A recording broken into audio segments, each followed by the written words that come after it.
네, 여러분 안녕하십니까. 12월 3일 아침에 매일경제 시작하겠습니다. 오늘 함께 하실 네 분 먼저 소개해드리겠습니다. 고영신 한양대 교수, 최병문 전 월간조선 편집장, 조대진 변호사, 정군기 홍익대 교수 나오셨습니다. 어서 오십시오. 네, 안녕하십니까.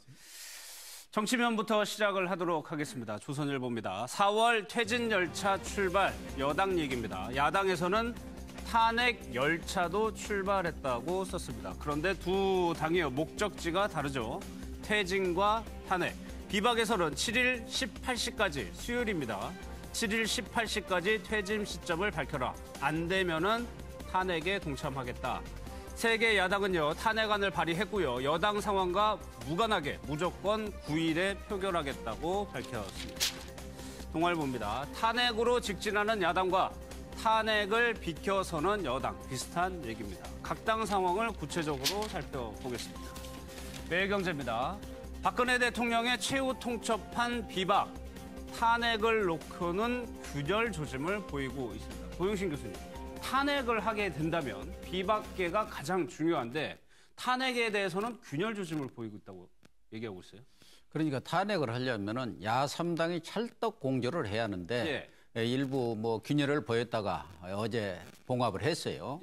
그렇다면 또 하나의 요건은 비박이 참여해 줘야만이 탄핵 의결 정족수를 채울 수 있는데 지금 비박이 머뭇거리고 있는 상태 아닙니까? 원래 탄핵 열차에 그 열차표를 끊어놨는데 출발 시간표 또 여행 스케줄 옵션 이런 것들이 달라져 가지고 지금 머뭇거리고 있는 그런 상태인데 그러니까 비박 내에서도 어차피 이 탄핵 열차에 타지 않았다가는 이 촛불 민심에 밀려서 자칫하다가는 비박뿐만 아니라 새누리 전체가 괴멸할 수 있다. 그러니까 비박이 원래 4월 퇴진에 6월 대선이라는 당론 겸 스케줄을 짜놨지만 대통령이 7일 18시까지 말하자면은 퇴진 시기와 이선 후퇴라는 것을 명확하지 하지 않으면은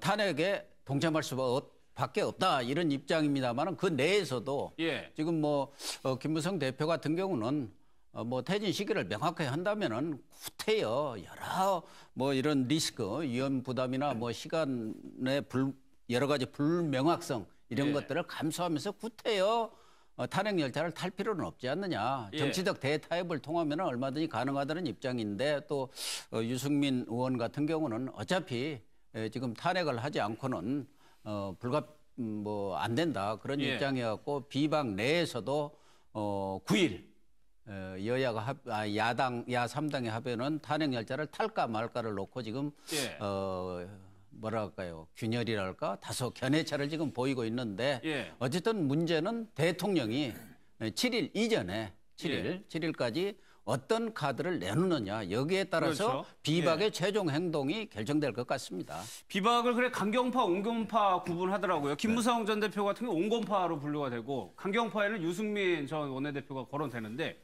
숫자가 온건파가 더 많다는 거 아닙니까? 더 많죠. 아니 왜냐면 이렇게 생각하시면 됩니다. 비박은 아무리 비박이라고 하지만 한때는 박근혜 대통령하고 그러니까 현재도 박근혜 대통령하고 정당이 같은 정당이잖아요. 그렇죠. 그리고 김무성 전 대표 같은 경우는 한때 그 친박의 좌장 역할을 얘기를 했던 사람이고 그렇다 보면 자 굳이 왜냐면 대통령이 퇴진을 하겠다는데 굳이 그거 퇴진하겠다는 사람을 탄핵 열차에 태울 필요가 있겠느냐. 퇴진을 하겠다 그러면 요것이 오히려 정치적으로 보면 앞으로 그 일정이 투명하잖아요. 왜냐면 퇴진하겠다 그러면 내년 4월 말에 퇴진하겠다 그러면 4월 말을 넘길 수가 없는 거 아닙니까? 그런데 탄핵으로 가면 오히려 일정이 불투명해져요. 탄핵으로 가면 헌재로 넘겨서 헌재에서 말은 180일 이내에 결정을 해야 된다고 하지만 180일을 넘겨도 뭐라고 할 수가 없어요. 그렇죠. 그렇게 되면 아주 그 최악의 경우는 내년 12월까지 가도 뭐라고 할 수가 없다니까요. 그런 점에서 보면 제가 볼 때는 온건파 쪽이 오히려 더 합리적이지 않느냐. 왜냐하면 국민들 입장에서 보면 대통령이 대통령직에서 물러나고 대통령 권한을 행사하지 못하도록 하는 게 목표 아니겠습니까? 탄핵이 목표는 아니잖아요. 탄핵하면 오히려 정치 일정이 더 불투명해지니까. 그렇다면 이쪽처럼 더 투명한 정치 일정. 그리고 대통령이 이제 이선 후퇴를 하게 되면 탄핵이나 마찬가지예요. 탄핵하면 탄핵안이 통과되면 직무정지가 될 거 아닙니까? 예. 이선우 테러를 하면 대통령의 힘이 사실상 직무정지하고 똑같은 상태가 되는 거거든요. 그렇게 되면 저는 오히려 온건파 쪽이 국민들한테 그 먹혀들지 않을까 예. 이런 생각을 합니다. 그래서 이제 온건파 쪽의 수가 더 많다는 건데 그 말씀하신 거의 전제는 대통령이 4월 퇴진을 명확하게 얘기를 해야 얘기를 된다는 한다는 거 게 아니겠습니까? 전제죠. 예. 어떻게 보세요? 아니 왜 그러냐면 예. 자 이제 12월 7일 지금 현재는 얘기할 수가 없다고 생각합니다. 왜냐하면 우리가 이런 걸 가정해 보자고요. 예. 오늘이나 내일쯤 만약 비박계를 만나서 대통령이 4월 퇴진을 얘기해 보세요. 그럼 야당이 어떻게 나올까? 안 받아들여요 그걸. 그렇지 않습니까? 예. 4월 퇴진 안 받아들입니다. 안 받아들이면 4월 퇴진이라는 것이 또 기반이 돼서 다시 협상하자고 할 가능성도 있어요. 그렇게 되면 이게 더 땡겨지겠죠. 아무래도. 예. 이제 이런 우려 4월 때문에 그 날짜 시기를 안 받을 거란 말씀이시죠? 아니 그러니까 시기를 야당에서는 안 받아들일 거라는 거죠. 예. 4월 퇴진 말고 뭐 예를 들어서 당장 추미애 대표는 1월 말 얘기를 했잖아요. 그러니까 예. 그걸 땡기라든지 아니면 당장 퇴진하라든지 이런 식으로 해서 4월 퇴진이라는 카드가 그냥 없어져 버릴 가능성이 있다는 거죠. 지금 얘기하면. 그렇죠. 그러니까 예. 박근혜 대통령으로서는 최대한 얘기를 하더라도 최대한 늦추려고 할 겁니다. 이게 7일 오후 6시잖아요. 예. 그러니까 아마 거의 벼랑 끝에 가서 밝히더라도 그렇게 밝힐 것이다. 왜냐하면 그 전에 박근혜 대통령으로서는 아니 여야가 합의해 와라. 예. 합의해 오면 내가 따른다고 하지 않았느냐는 3차 담화의 기조를 유지할 것이다. 이렇게 봅니다. 조대진 변호사는 어떻게 보세요? 국민들이 지금 즉각 탄핵을 얘기를 하고 아마 지금 저 비박계 관련돼서 물론 국민들의 생각이 다를 텐데요. 어쨌든 다시 분노할 거라고 저는 봅니다. 왜냐하면 아니, 대통령이 어떻게 할 거라고 좀 보세요. 대통령은 주말에 또 만나거든요, 비박계하고. 예예 뭐 간담회도 한번 또 예정돼 예예예 관련해서 어쨌든 그 답을 듣는 모습은 보일 텐데요. 그리고 이제 적극적으로 지금 뭐 본인들이 그 비박계를 돌려야 되기 때문에 예. 그 입장 표명을 할 거라고도 보입니다. 근데 다만 이제 그런 부분이 별로 중요하다고 생각하지 않는 이유는 일단 국민의 입장에서 생각을 해야 되는데 국민들은 일단 만약에 이제 대통령이 관련해가지고 입장 표명을 4월에 퇴진한다고 얘기를 하고 비박계가 거기에 호응해가지고 탄핵 표결에 참여를 안 해서 탄핵이 부결이 되든 뭐 이렇게 되는 경우에 국민들이 또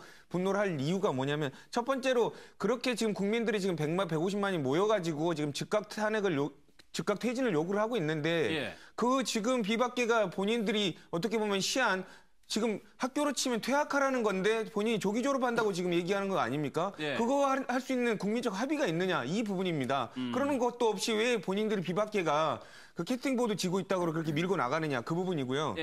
두 번째로는 그 4월에 안 내려가면 사실상 강제할 수 있는 방법이 없습니다. 그러니까 그 국민적 여론이 밀어내가지고 그럼 방법적으로 탄핵안을 올렸다가 부결이 되면은 또 올린다는 겁니까? 또 올릴 수도 있어요. 왜냐하면 일사부재의 원칙이라는 게 같은 회기 내에서만 안 되는 거기 때문에 차회 회기에서는 또 다시 올릴 수가 있습니다. 그렇기 때문에 이게 법적인 문제는 없고요. 다만 이제 비박계든 친박계든 그리고 야당 측이든 명심해야 될 게 국민들이 박근혜 대통령한테 어느 정도 여유를 주면서 나가라는 요구를 하고 있는 게 아닙니다. 지금 국정 지지도에서도 나타나고 있는 부분이고요.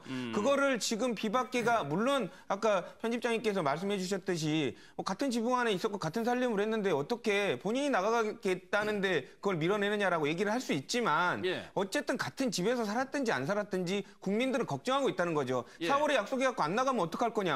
그러면 또 줄 질질 끌다가 또 임기 맞출 수도 있는 거거든요. 국민들이 얘기하는 것은 지금 박근혜 대통령이 약속을 안 지켜서 국민과 약속을 안 지켜서 이렇게 화났는데 무슨 대통령의 약속을 전제로 해가지고 또 믿어보자는 얘기를 어떻게 정치권에서 또 하자는 얘기냐 이거를 지금 분노하고 있는 것 같습니다. 그럼 야당이 생각하는 시나리오는 그런 겁니까? 계속 밀어붙여가지고 부결이 되면 비박계에게 비판이 쏟아지겠죠. 그럼 다시 또 탄핵안을 올린다. 그때는 될 것이다. 이렇게 보는 걸까요? 그렇죠. 지금 이제 앞에 오랜 정치부 경력을 가진 그 두 언론 출신께서는 정치공학적으로 분석을 하셨고, 우리 조 변호사께서는 그 민심이라든가 이런 걸 보고 이제 그 말씀을 하셨는데, 저는 조 변호사의 얘기가 조금 더 설득력이 있지 않나. 지금 이 상황은 정치권에서 뭘 주도하기에는 너무 민심의 촛불이 커진 상황이 있습니다. 그렇기 때문에 특히 여야 모두 부담이 있는데, 특히 여당 같은 경우는 뭐 고육지책 아니겠습니까? 지금 다음 대선 후보도 안 보이고 이런 상황에서 며칠 전에 친박, 비박 청와대가 합의를 한 거죠. 말하자면 우리 4월 퇴진, 6월 대선 하는 걸로 가자 해가지고 갑자기 그동안에 탄핵 얘기하는 사람들 다 말을 바꾸고 이게 뭐 온건파, 강경파란 말도 쓰셨는데 이게 갈짓자 행보일 수도 있고 국민들은 여기 별로 관심이 없다는 겁니다. 이걸 우리 그 보수 진영에서는 정확히 알아야 되고 보수가 새롭게 탄생을 하려면은 보수의 가치와 철학을 다듬는 완전히 해체 그 보수를 해야 되는데 이 상황에서 지금 뭔가 그 임시 그 방편적인 모습이 보이고 야당도 뭐 잘한 거 없습니다. 왔다 갔다 했어요. 문재인 대표 뭐 처음에는 질서있는 퇴진하다가 민심에 노회찬 정의당 의원이 정확한 얘기를 했는데 우리는 지금 민심이 주도하는 그 형국에서 정치권이 따라가는 수밖에 없다. 그렇죠. 호랑이 등에 올라탔다. 이런 말이 아주 정확한데 그렇다면은 그 이번에 그 탄핵 그 요구할 때 그 국민의당 멈칫멈칫하다가 뭐 난리난 거 아시잖아요. 저 박지원 대표가 뭐 문자를 2만 통을 받았다고 하는데 이게 민심이거든요. 대통령이 제가 보기엔 대통령이 어떤 그 뭐 불법적인 혐의보다도 더 이제 국민들의 분노를 산 것은 소통의 스타일이라고 봅니다. 두 번째 뭐 내가 이러려고 대통령을 했나 또 세 번째는 뭐 동의어 반복이라든가 뭐 여러 가지 국민들에게 대해서 머리 숙이고 진심으로 사과하는 모습이 안 보였기 때문에 국민들이 화가 난 거거든요. 이 모습을 이제 국민들이 표현을 하고 있는데 정치권이 못 따라가고 있다. 결국은 저는 이제 탄핵의 모습으로 나타날 수밖에 없다고 생각이 되는데 보수 여권 입장에서는 또 정치공학적으로 생각하는 말이죠. 탄핵을 당하는 게 오히려 더 나을 수도 있습니다. 어떤 그 샤이 그 어떤 보수 여권 지지층의 그 결집을 모을 수도 있고 동정표도 모을 수 있기 때문에 이런 그 한번 매를 맞을 건 세게 맞는 것도 필요하다. 이런 생각이 저는 좀 들어요. 아니 제가 그 아까 말씀드린 거는 제가 정치공학적으로 얘기한 게 아니고요. 자 이렇게 봅시다. 자꾸 민심 얘기하는데 민심이 대통령을 탄핵해야 하느냐 아니냐 이렇게 하면 한 70% 이상이 대통령을 탄핵해야 된다고 얘기를 하고 있습니다. 그런데 지금 어떤 여론조사도 자 대통령을 탄핵해야 하느냐 아니면 4월에 퇴진시켜야 하느냐 이 두 가지를 놓고 여론조사는 없어요. 없죠. 저는 어떤 느낌을 받느냐면 대통령을 탄핵해야 하느냐 4월 때 이 두 가지를 가지고 저 여론조사를 하면요. 여론조사가 아마 비슷하게 나오거나 어떤 의미에서는 4월 퇴진이 더 많이 나올 가능성도 있어요. 그래서 이게 명료하기 때문에 탄핵은 4월 달에 퇴진할지 안 할지 몰라요. 탄핵 지금 당장에는 어떻게 보면은 뭐 효과가 있을지 모르겠지만 시간이 지날수록 4월 퇴진설이 훨씬 그런데 이제 일각에서 자 4월 달에 퇴진한다고 해놓고서 퇴진 안 하면 어떡하느냐 이렇게 얘기를 하는 사람들이 있죠. 있으나 저는 그거는 이 정치 상황을 잘 모르는 사람들이 얘기라고 생각을 합니다. 왜 그러냐면 4월 퇴진을 대통령이 국민 앞에 약속을 하죠. 그 다음 날부터 바로 대선 국면으로 넘어갑니다. 그렇죠. 왜 그러냐면 정당에서 대선 후보를 뽑는 것이 6개월 정도 걸립니다. 보통 그 일정상. 바로 대선 국면으로 넘어가는데 이미 그렇게 되면 그 다음 날부터 대선 후보들이 전국을 돌아다니고 그 6월 달에 대선은 기정사실화가 될 텐데 4월 달에 대통령이 안 나간다고요? 안 나가면 지금의 촛불에 10배, 100배의 저항을 받을 거예요. 그렇죠? 그렇기 때문에 잘 이렇게 생각하면 윤보선 대통령이 하야한다고 그랬다 다음 날 뒤집었죠? 그렇죠. 그 한 달 뒤에 5.16이 났습니다. 그런 생각을 잘 해보시죠. 알겠습니다. 근데 뭐 어차피 탄핵 열차는 지금 출발을 했습니다. 출발을 해서 9일 날 의결을 하게 되어 있어요. 뭐 중단을 할 수가 없습니다. 이제 탄핵 열차는 출발을 했고 거기에 비박이 올라타느냐 안 타느냐만 남아 있는데 그건 비박의 결정이죠. 그런데 사실은 뭐 지금 야당으로서는 이 탄핵 외에는 다른 선택지는 저는 없다고 봅니다. 야당에는? 야당의 입장에서는 뭐 어제 박지원 대표가 아까 이야기한 대로 다소 뭐 탄핵 발의를 좀 늦추자 했다가 엄청난 뭐 이런 호된 비판을 받은 거 아닙니까? 뭐 탄핵하지 말자는 건 아니고 탄핵을 발의가 중요한 것이 아니고 가결이 중요하다는 차원에서 박지원 대표는 가급적 비박을 설득해서 9일 날 하자는 건데 추미애 민주당 대표처럼 1일 날 발의해갖고 2일 날 탄핵하자는 것을 안 하자는 얘기 탄핵 그냥 안 하고 사실은 가결에 초점이 있는 게 아니라 판을 깨자는 거기 때문에 그렇게 해서는 안 된다는 차원으로 저는 이해는 합니다만 어쨌든 그건 변론이고 지금 국민의 입장에서는 탄핵이 더 중요한 게 아니고 지금 오늘은 어떤 구호가 나올지 모르지만 과거에는 하야 퇴진해서 지난번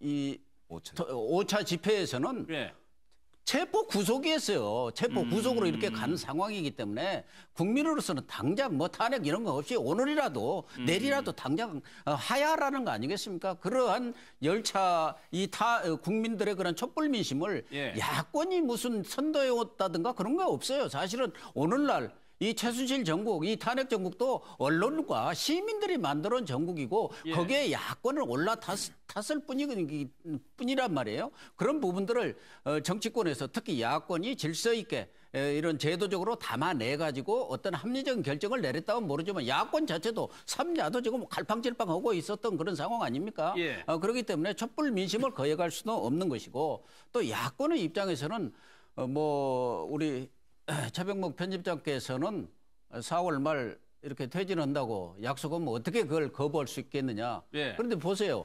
김무성 대표, 개인은 문제입니다만은 엊그저께 탄핵에 가장 앞장서고 탄핵을 하더라도 사법처리까지 받아야 한다는 그렇죠. 분이 예.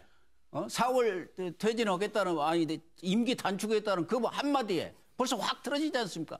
정치인은 말을 믿을 수가 없다는 것이 정치인 스스로도 사실은 인정하고 있는 거 아닙니까? 콩으로 예. 매주를 쓴다 해도 정치인 말은 믿을 수가 없다. 예를 들면은 무슨 국가적으로 큰 또 어떤 상황이 벌어지지 말라는 법도 없어요. 예. 김정은이가 핵이라도 또 한 발 쏘아버린다고 하면 상황이 또 완전히 바뀔 수도 있고 그런저런 것들을 대비를 하더라도 예.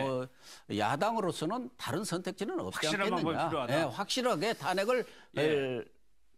가결해 놓고 그 탄핵 이후에도 법적인 논란이 있습니다만 박근혜 대통령이 먼저 하야하는 대로 그 일정을 얼마든지 정치적 일정을 정할 수는 있는 거란 말이야. 여야가 합의해서. 예, 알겠습니다. 일정을 저희 한번 볼게요. 지금 오늘이 3일이니까요. 7일 6시 얘기했고요. 9일 날 이제 타 표결을 하겠다고 얘기를 하고 있습니다. 이 사이에 오늘 촛불 집회가 예정돼 있고 네. 박근혜 대통령이 의사 표현을 할 수 있는 시간이 있는 상황입니다. 지금 네. 변수가 크게 두 가지라고 보여져요. 네. 예. 지금 그 4월 퇴진론이 그래도 기한을 확실하게 정하는 게 막연하게 탄핵 길어질 수 있는 기간을 기다리는 것보다는 낫지 않냐라고 의견들을 주시는 분들이 있는데 저는 좀 생각이 다른 게요. 왜냐하면 이 사건 탄핵 심판이 되게 노무현 대통령 때 되게 빨리 끝나지 않았습니까?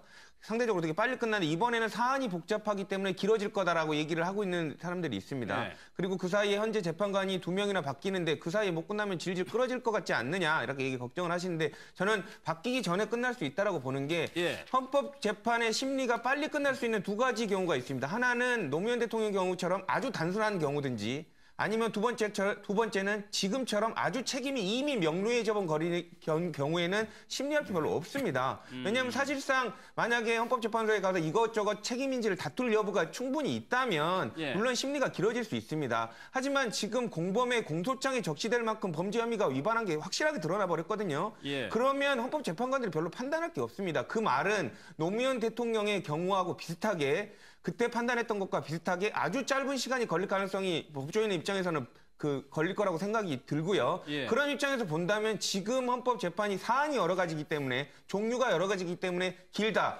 만약에 빨리 이루어지면 1월 달에도 끝날 수 있는 거거든요. 예. 그러면 4월에 퇴진하는 게 확정됐고 그걸로 따르자라고 하는 거는 조금 미진하지 않나라는 생각을 해봅니다. 알겠습니다. 야당 상황도 한번 좀 살펴보겠습니다.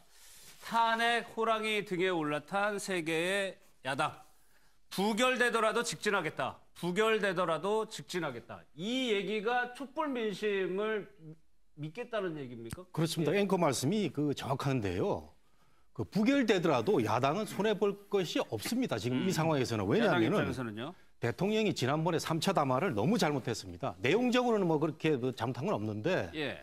소통의 스타일이라든가 여전히 국민들에 대해서 나는 잘못한 게 없는데 오해를 하고 있고 그다음에 국회에 또 떠넘기는 모습을 보이고 예. 여기에 또 촛불 민심이 또 화가 났단 말이죠. 여기 저는 참 우리 청와대의 대처가 이렇게 소홀할 수 있느냐. 제가 3, 4년 내내 대통령의 불통의 스타일을 지적을 해왔는데 예. 본인의 어떤 측근의 국정농단 또 본인의 직권남용 이런 걸 떠나서 잘못을 했을 때는 정말 진솔하게 할 사과가 지금 3번이나 했었는데 전혀 달라지지 않았던 데서 국민의 분노가 표출된 거거든요. 예. 그러다 보니까 이제 탄핵을 하자 이렇게 나왔는데 아니나 다를까 국민당에서 멈칫했지 않습니까? 예. 멈칫한 바로 그날 저녁에 난리가 난 거예요. SNS라든가. 그게 실제로 굉장히 컸습니다. 그날 예. 제가 학교에서 이제 SNS를 쭉 분석을 해보니까 예. 지난번 처음 이 사태가 불거졌을 때 분노 이상으로 야당에 대해서 무슨 계산하지 마라. 지금 이 상태는 우리가 대통령에 대해서 분노를 하고 있는데 왜 계산을 하냐 이런 목소리였어요. 이렇기 때문에 바로 국민당이 반성하고 그러면 우리 5일 날 하는 건 어떠냐라고 나왔죠. 예. 기억하시죠? 예. 그래가지고 이제 정리된 게 9일 탄핵인데 저는 이 탄핵에 대한 그 야당의 그 어떤 방향이 이제 정해졌다고 보고 예. 여당의 비박계가 어떻게 할 것이냐. 비박계는 제가 보기에는 4월 퇴진, 6월 대선이 별 의미가 없다고 생각이 되는 게 정치인들은 민심을 먹고 사는 조직인데 정확히 파악을 못했다고 생각이 되거든요. 그렇다면 예. 저는 차라리 그 보수 여권에서는 이 분위기에서 본인들이 해체를 하고 말이죠. 새롭게 가치 철학을 정립하는 이런 계기가 필요하고 예. 6월 대선에서 지면 어떻습니까? 5년 뒤에 찾아올 방법을 생각해야 되는데 이 부분이 여전히 미흡한 상태에서 예. 뭐 비대위원장으로 김영호가 좋다, 뭐 정의화가 좋다 이런 땜빵을 하고 있단 말이죠. 이런 점에서 예. 지금 여당은 계속 그 앞이 안 보이고 야당에 대해서는 탄핵으로 갈 수밖에 없는 이런 상황이지만 부결이 돼도 뭐 미칠 건 없는 장사다. 예. 이런 점에서 우리는 국민들 제가 말씀드리고 싶은 것은 박근혜 대통령에 대한 불신은 이제 많이 우리가 정직 탄핵이 된 것 같고 이 이유를 생각을 해야 되는데 우리 여야 정치권은 탄핵 이후에 그 여러 가지 모습에 대해서는 좀 냉정하게 좀 뭐 개헌이라든가 이런 걸 예. 모색할 때가 됐지 않나 이런 생각이 좀 듭니다. 그 이유에 대해서 국정공백이라든가 나라 살림을 이제 걱정하는 분들이 있는 반면에 정치권에서는 대선을 분명히 더 크게 생각할 거란 그렇죠. 말이에요. 그러니까 뭐 예. 자기의 뭐 직권을 할 수 있느냐 없느냐 지금 이거 계산이 훨씬 더 빠른 거 아닙니까? 근데 이런 걸 예. 생각해 보자고요. 자, 그 대통령의 4월 퇴진 그거를 원로들이 건의했잖아요. 그 원로들이 여권 원로들만 있었던 것이 아닙니다. 그렇죠. 거기에 예. 자 김원기 전 국회의장, 임채정 전 국회의장, 권노갑 전 고문, 뭐 정대철 전 대표, 뭐 이 야권 인사들도 거기에 다 참여해서 그분들이 공감대를 얻어서 내놓은 게 4월 그 대통령 퇴진이에요. 예. 왜 그랬을까요? 그게 저는 그분들이 얘기한 게 전부 이 전체적인 대선 일정, 그다음에 현재 정치권의 어떤 준비 상황, 그다음에 뭐 아까 말씀하신 바로 나라 걱정. 자, 나라는 그러면 이거 왜 그러면 갑자기 지금 대선으로 들어간다고 그랬을 때 준비 안 된 후보들이 나와서 뭐 이것저것 막 그 정책 내놓고 이럴 가능성이 있거든요. 예. 더군다나 검증도 제대로 안 돼 있는 상태에서 바로 대선을 치른다고 그러면 또 다른 뭐 박근혜 대통령 같은 사람이 나오지 말란 법이 없다는 거죠. 그런 점에서 보면 저는 이 여야 정치권 원로들이 그 얘기해서 해놓은 제안, 예. 4월 대선 이런 것들이 제법 국민들한테 저는 이게 제대로 부각이 안 돼서 그렇지 예. 제대로 이렇게 만약에 그 설득 작업에 들어간다고 하면 이게 상당한 일리가 있고 투명성이 있다 하는 얘기를 지금 드리고 싶은 거예요. 왜냐하면 예. 이게 무슨 여권 언론들만 모여서 뭐 이렇게 한다고 그러면 뭐 박근혜 대통령 또 봐주려고 그러는 거냐 뭐 이렇게 얘기할 수 있을지 모르겠으나 예. 야권 언론들도 동의한 그런 제안이거든요. 근데 그런 데 대해서 그거를 한 발로 걷어차기에는 이건 너무나 아까운 제안이고 하여튼 예, 곰곰이 생각해 볼 필요가 있다. 이렇게 봅니다. 저는 예. 결과적으로는 뭐 4월 자진 퇴진이나 탄핵으로 가나 4월 말쯤 결정은 된다고 봅니다. 결과적으로 보면 3월 29일인가가 아마 특검도 다 끝나는 시점이 될 거예요. 예. 그렇기 때문에 결과적으로는 마찬가지라고 보는데 그러나 그 중간에서 이런 탄핵으로 확실히 해두는 부분과 또 민심이 그걸 지금 용납하지 않은 그런 상황 아닙니까? 적어도 4월 정도는 가서 퇴진을 해야 새롭게 정치권에 예를 들면 뭐 방금은 유엔 사무총장이 대선에 출마할지 안 할지 모르지만 보수 세력이라든가 이런 쪽에서도 적어도 대권에 나설 수 있는 어떤 신발끈을 맬 수 있는 기간 정도는 줘야지 않겠느냐. 예. 그런 생각들을 하는 사람이 많거든요. 예. 문제는 박근혜 대통령이 명확하게 해줘야 하는데 지난번에 아주 어정쩡한 그런 담화를 통해서 그 뜨거운 감자를 국회에다 그렇죠. 넘겨버린 거거든. 예를 예. 들면은 본인이 이 시점이라도 이선 퇴진을 하겠다 완전히. 그런데 지금 하는 것을 보면 경찰, 고위 간부들도 다 임명해. 또 무슨 국민 대통합위원장도 임명해. 여러한 말하자면 대통령으로서 그런 기능을 서서히 회복해 가고 있는 상황에다가 예. 그날 담화에서도 그랬지 않습니까?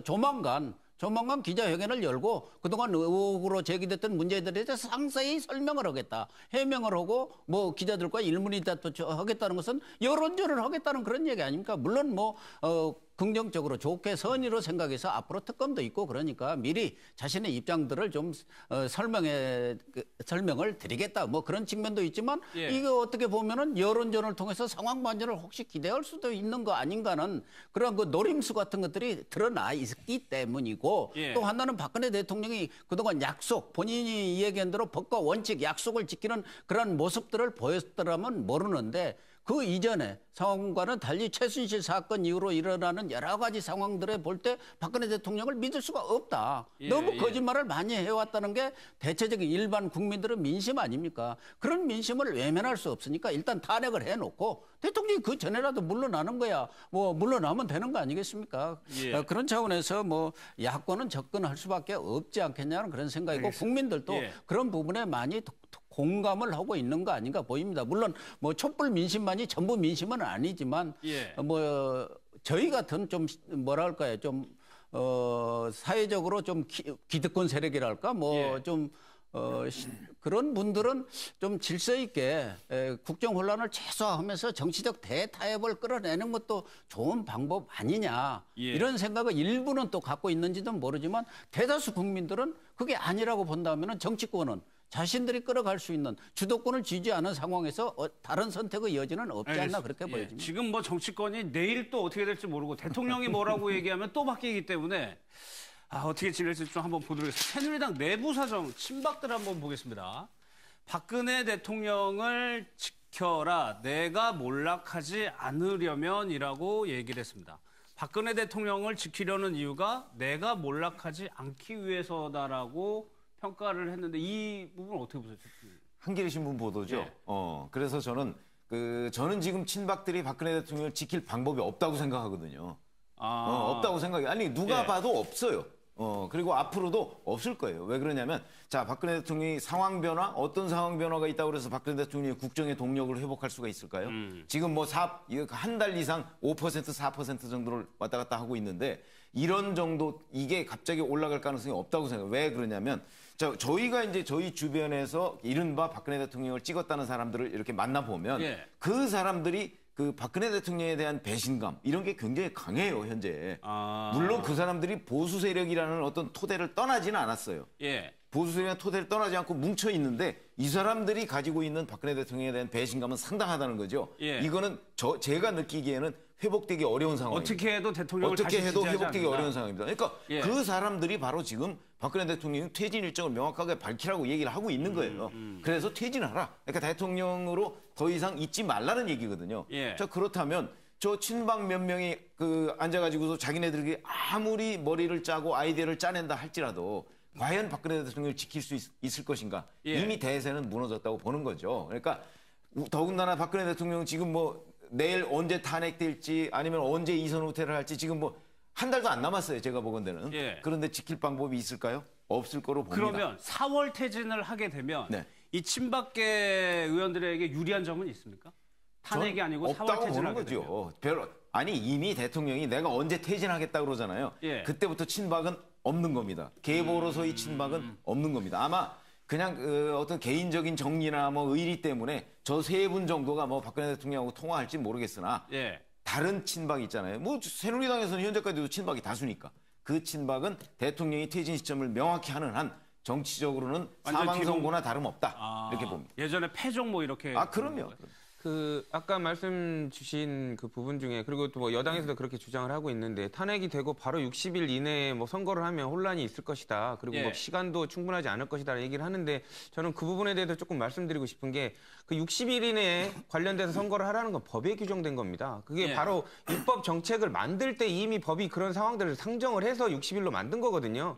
그렇기 때문에 60일 안에 선거를 하더라도 혼란이 그 정도로 심각하지 않다는 걸 전제로 해서 이미 지금 법으로 만들어 놓은 거기 때문에 그거는 여당이 이제 시간 벌려고 하는 것일 수밖에 없다는 생각을 하고요. 그리고 국민들도 아까 말씀 주셨지만 친박이 뭐 어떻게 회복할 수 있는 가능성이 없지 않습니까? 친박이 하지만 이제 국민이 짜증나는 이유는 친박이 건의하는 부분들이 박근혜 대통령한테 먹혀서 대국민 담화로 이렇게 녹아드는 모습이 자꾸 보이니까 그게 짜증이 나는 것일 수 있을 것 같고요. 두 번째로는 아까 말씀 주셨는데 60일 안에 선거를 해가지고 뭐 또 이런 상황이 벌어지면 어떡하냐 이렇게 걱정을 하시면 저는 국민들이 그런 생각을 할 것 같습니다. 60일 안에 선거를 해서 되더라도 이 상황보다 더 망가지겠습니까? 지금보다는 나을 거다? 알겠습니다. 친박 원로 서청원 의원이 중심이고요. 흔들리는 친박계는 묻고 탈당파에는 회유와 협박을 한다. 회유와 협박이라고 표현을 했어요. 그 서청원 원로 의원이죠. 그 좌장이라고 할 수 있는데 좀 직선적인 스타일이고 소위 의리를 중시하고 이런 그 정치인인데 예. 이번에 남경필 지사가 탈당을 하면서 어떤 그런 퍼스널리티를 좀 강하게 얘기를 했죠. 조폭처럼 뭐 협박한다 이런 얘기했는데 그렇죠. 좀 지나친 말 같고 저는 뭐 우리 국민의 입장에서는 이제 서청원 그 친박 좌장의 어떤 목소리를 걱정해야 될 부분은 아니다. 예. 우리 사실은 그 친박 뭐 이런 말 또 친박 연대라는 그 당도 있었지 않습니까?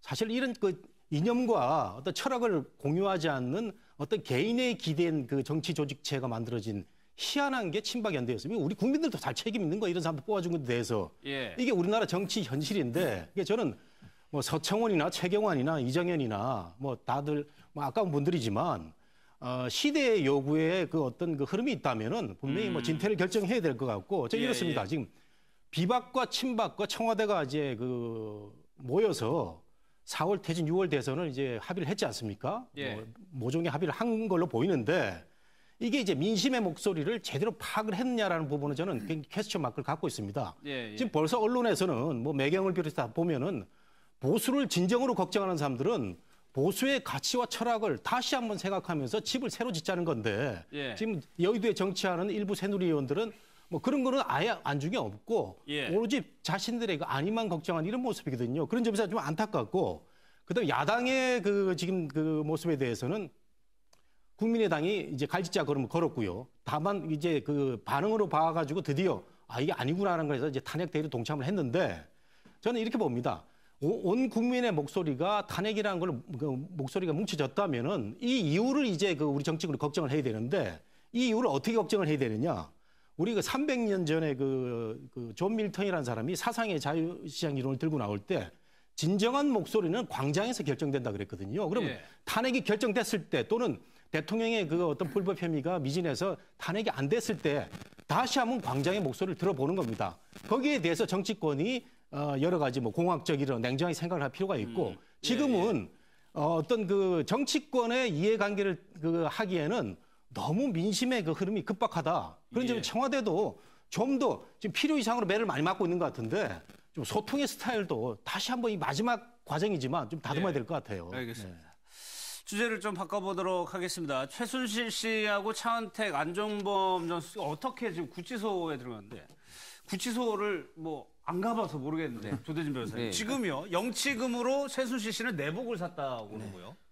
차은택 씨는 영어책을 샀다고. 일단 이렇게 살 수가 있는 건가요? 일단 책 같은 거는 그 자기 그 무슨 변호인이라든지 가족들한테 요청을 하면 따로 영치금을 넣어줍니다. 그래서 이제 영치금을 무슨 책들을 넣어주면 그 책들이 다 완입이 되는 게 아니고요. 이제 검사를 해가지고 읽기에 적합하다는 내용들은 들어오는데 대부분 수험서나 아니면 뭐 종교서적 아니면 뭐 이런 학습에 필요한 책들이 대부분이고요. 뭐 만화까지도 됩니다. 만화까지도 되는데 이제 왜냐하면 이제 그것도 이제 받으면 이제 다 본 다음에 이제 다시 되돌려 보내기도 하고요. 같이 돌려보기도 하고 이러는데 어쨌든 책도 있고요. 그리고 무한정 영치 물품을 다 받을 수는 없고요. 이제 그 구치소에 가보면 그 일반인 영치물들을 살 수 있게 이렇게 종류가 이렇게 나와 있습니다. 음식들도 있고 몇 개 뭐 훈제 뭐 닭다리 같은 것도 있고. 구치소에서 따로 파는 이런 그 부분에 있어서 골라서만 이제 넣어줄 수 있습니다. 그래서 본인이 밖에서 먹고 싶다고 해서 막 이렇게 다 사다 달라 이런 건 안 되고요. 딱 정해진 물품이 있어서 할 수 있는데 그 중에서는 이제 어쨌든 밖에보다는 추우니까 내복이라든지 이런 부분들은 구매해서 입을 수 있는데 그것도 이제 영치금이 들어와야지 본인이 살 수 있는 부분인데 어쨌든 최순실 씨는 본인이 추웠는지 내복을 구입했다고 얘기가 들려오네요. 돈을 이제 넣어줬다는 얘기. 근데 최명호 편집님. 차은택 씨 같은 경우는 영어책이 어떤 영어책이냐면 영단기 영문법이 영문법에다가 영어 말하기 기초 뭐 이런 거예요. 개발을 지금 하고 있어요. 그래서 이제 그 왜 저런 책을 보려고 할까? 그 중에는 또 추리 소설도 있어요. 그 무슨 산장 살인 사건 뭐 하는 게 그게 추리 소설이거든요. 근데 그것도 있고 그런 거 보면 저는 이런 생각을 해봤어요. 물론 저 무료하죠. 뭐 할 일이 별로 없는 거니까 조사받는 것 외에. 그래서 그 저런 책을 보니 그리고 내 인생의 용기가 되어준 한마디 뭐 이런 거는 그 차은택 감독의 경우에는 이제 감옥에서 나온 뒤의 삶 여기까지도 생각하고 그러는 것 같아요. 그리고 혹시 자꾸 영어 배우는 거 봐서 나온 뒤에는 혹시 외국 어디 영어권 국가에 가서 살려고 하는 것 아닌가 저는 이런 예상도 한번 해봤습니다. 구치소에서 공부를 하시는 분들의 이유는 딱 하나입니다. 시간이 잘 갑니다. 공부를 하면 시간이 잘 가고 잡념이 안 들고. 공부할 수 있는 환경이 됩니까? 그러니까 왜냐하면 이제 군대에서도 공부하는 사람들은 하지 않습니까? 그러니까 혼자 있을 때는 정말로 이제 특히 이제 처벌이나 공판을 앞두신 분이 많기 때문에 온갖 생각이 다 들고요. 특히 옆에 분들이 그런 이제 같이 수감이 되신 분들, 뭐 혼자 수감이 된 분은 모르겠지만 혼수를 두기 시작하면 자기만의 상상의 나라로 해서 자기가 지금 판결을 받는 꿈을 매일 꾼다고 합니다. 변호사처럼 옆에서 너 어떻게 될 거야 이렇게요? 그래서 이제 변호사들이 접견감이 되게 힘든 부분이 그러니까 안에 판사분들이 여러 명 계세요. 그래서 저한테 형량이는 어떻게 나올 것 같은데 그러면 저는 이제 다 사실관계가 다르니까 그걸 설명을 해주죠. 그건 아니다라고 설명해 주는데 그러니까 그 구치소 가보면 이제 접견과 변호사가 접견 갔을 때 두 가지 입장으로 이제 그 접견하시는 피의자들이 옵니다. 첫 번째는 이제 너무 자기를 아는 사람이 오니까 너무 반가움에 변호사를 반기고요. 두 번째로는 그 옆에 있는 판사들이 얘기한 부분이 사실인가 확인하려고 또 반기는 이유가 있습니다. 여기서 판사를 같은 이제 구치소에 있는 같이 구치소에 있는 수감된 사람들이 이제 혼수를 두는 거죠. 너는 얼마 이렇게 돼서 이렇게 될 거다. 근데 대부분 틀린 경우입니다. 그래서 제가 이제 조언을 드리면 아니 그분들이 그렇게 법을 잘 아시면 거기 계시겠어요? 제가 얘기를 드리는데 그러니까 그런 부분들 때문에 본인이 뭔가 열중을 하려면 이제 공부라든지 암기라든지 막 편집장이 얘기해 주신 대로 이제 뭐 사회에 나가서 그걸 대비하는 면도 있지만 어쨌든 공부가 시간이 제일 빠른다고 하고요. 구치소 안에서 시간이 가는 속도는 군대 가보신 분 아시겠지만 거기 한 100만 배 정도 느리다고 합니다. 그리고 그 DJ 옛날에 김대중 전 대통령이 이제 감옥에 여러 번 가셨잖아요. 그렇죠. 그때 내용도 보면 사실은 감옥에 가서 책을 읽으면요. 그렇게 기억이 잘 난대요. 그러니까 무슨 얘기냐면 거기 가면 이제 모든 걸 거의 포기한 상태로 거기서 그 있는 거 아니겠습니까? 그리고 다른 생각은 안 하고 그러기 때문에 거기서 공부를 하면 머리에 쏙쏙 들어온대요. 그래서 DJ도 실제는 감옥에서 책을 굉장히 많이 읽었어요. 그런 거 보면 그리고 감옥에 실제 갔다 온 사람들한테 얘기하면 감옥에 가서 공부하면 공부가 잘 된답니다. 그렇다고 뭐 일부러 감옥에 갈 수는 없지만 여튼 그 외부에 이렇게 사람들을 만나고 하는 것이 전혀 없기 때문에 독방에 앉아서 그 공부를 하면 굉장히 잘 된다고는 하더라고요. 근데 참 이게 보면서 저도 인간인지라 뭐 DJ는 민주화 운동을 하다 그렇게 됐다지만 차은택 씨는 민간인 신분에 국정농단 하다 들어갔는데 이렇게 자기 개발을 한다는 게 조금 편해 보이지는 않네요. 그런 느낌이 있네요. DJ도 공부를 많이 했고 DJ도 사실은 이 영어를 감옥에서 스스로 독파를 했지 않습니까? 회화를 할 정도로. 또 뭐 우리 잘 아는 신영복 교수 뭐 돌아가셨죠?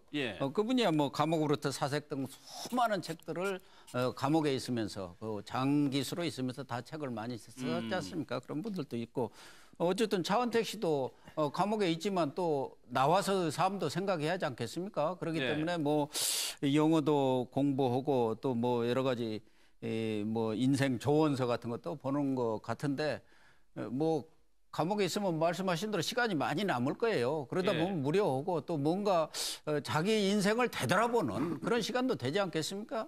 또 시간이 없다고 해서 공부 못 하는 거 아니에요. 저도 군대에 있을 때 우리 고참이 병장이 있었는데 이제 또 재수를 했어요. 군대에서 스스로 재수를 해갖고 제가 거기 이제 뭐 과외 선생 비슷하게 이제 쫄병이 맨날 가르쳐주고 그랬었는데 그래도 나중에 아주 명문대에 합격했습니다. 저 때문에 꼭 그런 건 아니고 본인이 열심히 해서 했는데 또 뭐 아무리 시간이 없어도 또 공부할 사람은 하더라고요. 그래서 아마 차은택 씨도 있나 뭐 이런 분들은 아직은 젊지 않습니까? 또 CF 감독이기 때문에 나와서도 뭐 형량이 얼마가 될지는 모르지만 아마 본인은 나와서 한국에서 산다든가 또 어떤 비즈니스를 한다는 건 좀 어렵다고 보고 중국이라든가 아니면 뭐 영어권이라든가 이런 데 가서도 뭐 이민을 가서도 산다면 뭐 자기의 과거는 다 묻히면서 거기에서 자기의 개인적인 역량이 있으니까 뭐 이렇게 충분히 삶을 살 수 있지 않겠느냐는 희망을 가져야지 사실 그런 쪽에 있으면서 희망이 잃어버리면 못 견디는 거 아니겠습니까? 알겠습니다. 최순실 씨는 뭐가 샀나? 지금 독방에 수감되어 있습니다. 커피하고 샴푸, 커피도 살 수 있네요. 샴푸하고 설거지용 수세미하고 세제도 구입했을 거다. 그러니까 슬슬 이제 처음에 가면 이제 당황이 돼가지고 뭐가 자기가 필요한지 모릅니다. 근데 이제 적응이 되기 시작했다는 신호죠. 그러니까 영치금으로 뭘 사기 시작했다는 거는 이제 내가 여기서 살아야 된다는 거를 이제 좀 인식하기 시작한 겁니다. 근데 이제 저는 아까 차은택 씨가 여러 가지 책을 그 산 거를 봤을 때 저는 이제 어떤 걸 조금 이제 추단을 해볼 수 있냐면 변호인이 용기 있는 얘기를 좀 해줬을 가능성이 높습니다.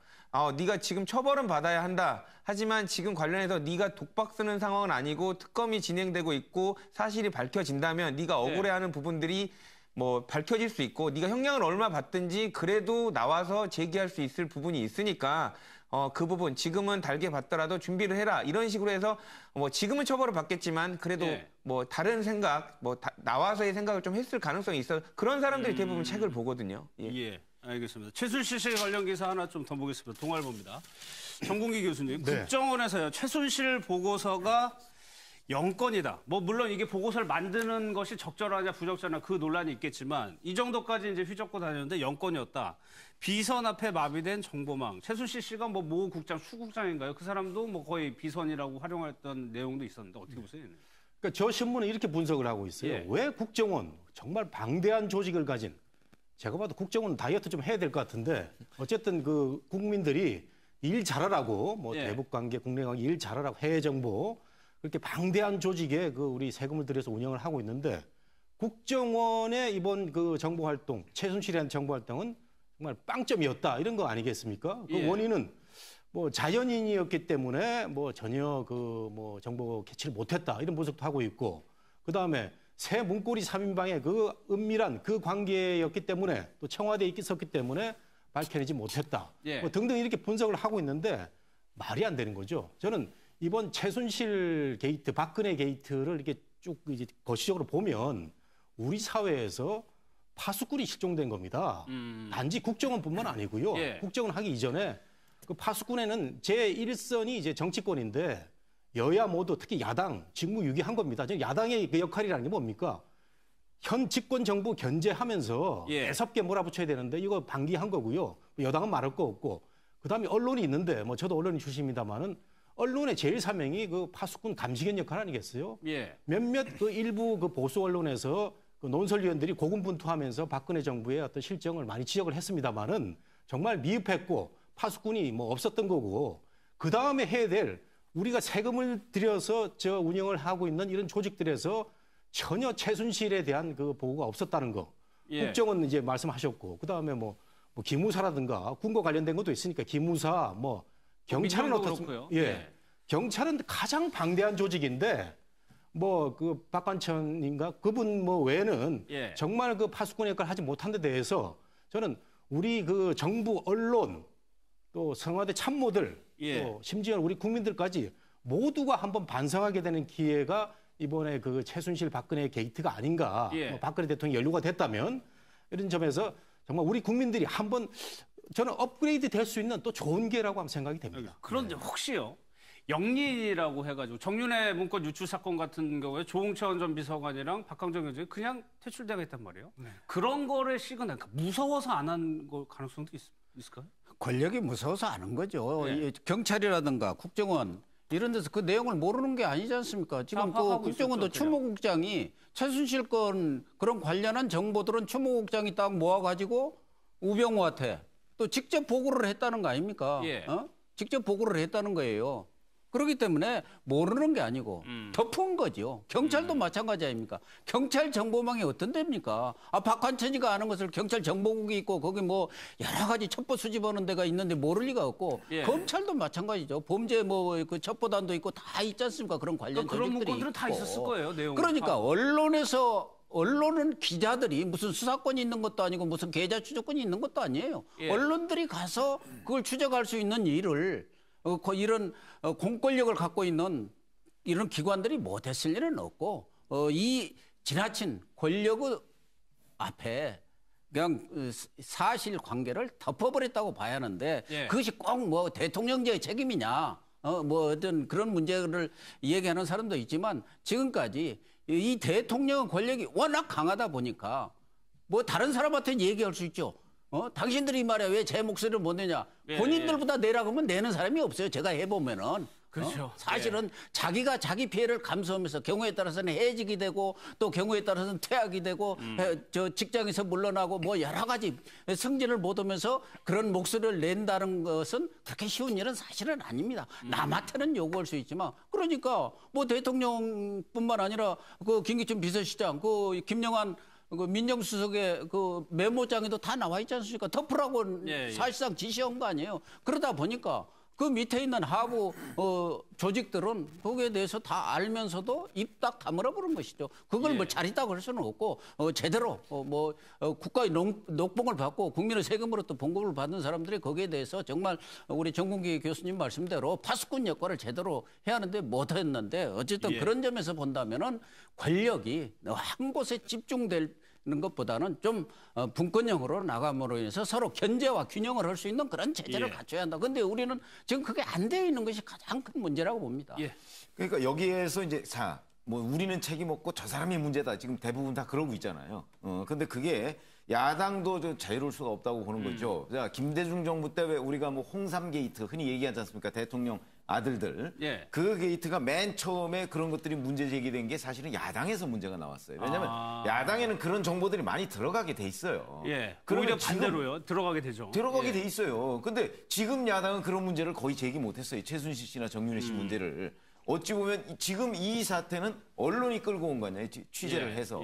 그런 점에서 보면 그 사실 지금 야당이라고 그래서 우리는 아무 책임 없고 모든 게 다 박근혜 대통령 책임이다 이렇게 얘기할 거는 아니다 하는 생각이 좀 들고 그다음에 이제 정보기관에서 저렇게 했던 거에 대해서 뭐 민간인이 최순실 씨가 민간인이기 때문에 그렇다 이렇게 얘기를 하지 않습니까? 근데 이것도 말이 안 되는 것이 최순실 씨와 뭐 다른 민간인의 관계라면 국정원에서 그 뒷조사할 수는 없는 거죠. 그러나 이건 최순실 씨가 지금 상대하고 농단을 한 거는 다 국가 정책적인 영역으로 들어온 거죠. 그렇죠. 대통령이나 뭐 민정수석이나 뭐 아니면 청와대 무슨 실세 비서관이나 이런 사람들하고의 관계거든요. 그리고 국정원은 실제 보안 감사를 할 수 있는 권한이 있습니다. 보안 감사가 뭐냐? 이 공무상 기밀이 외부로 누설되고 이런 걸 감사할 수 있는 권한이 있는 거잖아요. 근데 그런 것들을 국정원이 완전히 손 놓고 제대로 된 보고서 하나 없었다. 라고 하면 국정원의 책임이 어떻게 여기서 그 면제가 될 수 있겠습니까? 그렇습니다.